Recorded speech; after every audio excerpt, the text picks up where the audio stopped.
Assalamualaikum warahmatullahi wabarakatuh.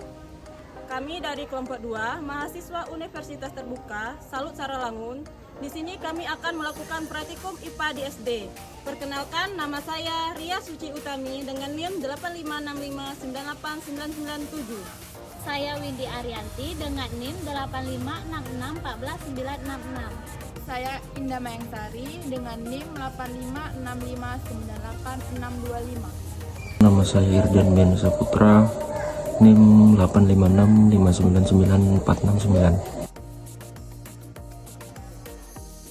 Ekosistem darat adalah ekosistem yang terdapat di permukaan bumi dan didominasi oleh lingkungan fisik berupa tanah. Ekosistem ini memiliki keanekaragaman hayati yang dipengaruhi oleh faktor abiotik seperti suhu, curah hujan, kelembapan, ketinggian, dan jenis tanah. Ekosistem darat terdiri dari dua komponen. Satu, komponen biotik. Komponen biotik mencakup semua makhluk hidup dalam ekosistem, contohnya hewan, tumbuhan, dan jamur.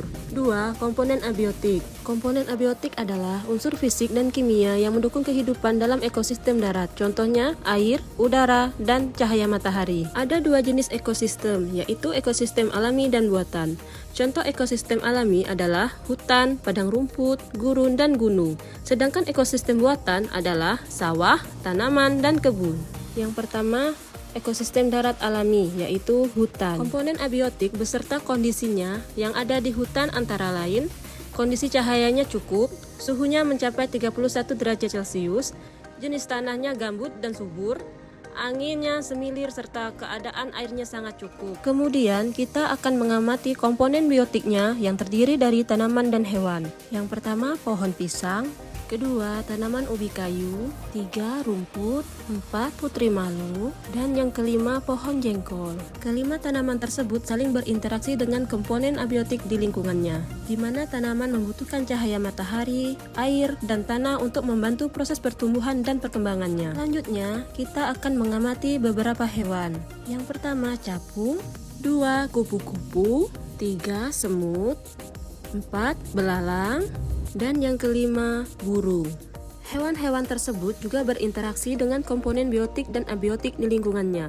Mereka membutuhkan air, oksigen, dan makanan untuk terus bertahan hidup dan berkembang biak. Dalam hal ini, tumbuhan sebagai produsen dan hewan sebagai konsumen. Selain itu, terdapat juga pengurai organisme. Mereka adalah makhluk hidup yang memperoleh energi dengan cara menguraikan sisa-sisa makhluk hidup yang sudah mati. Di dalam ekosistem hutan ini, pengurai yang ditemui yaitu jamur, bakteri, cacing, rayap, dan kaki seribu. Selanjutnya, ekosistem darat buatan, yaitu kebun. Komponen abiotik yang akan kami amati meliputi 1. Cahaya. Kondisi cahaya terlihat sangat terik. 2. Suhunya mencapai 32 derajat Celcius. 3. Tanahnya lembab dan subur. 4. Anginnya cukup semilir.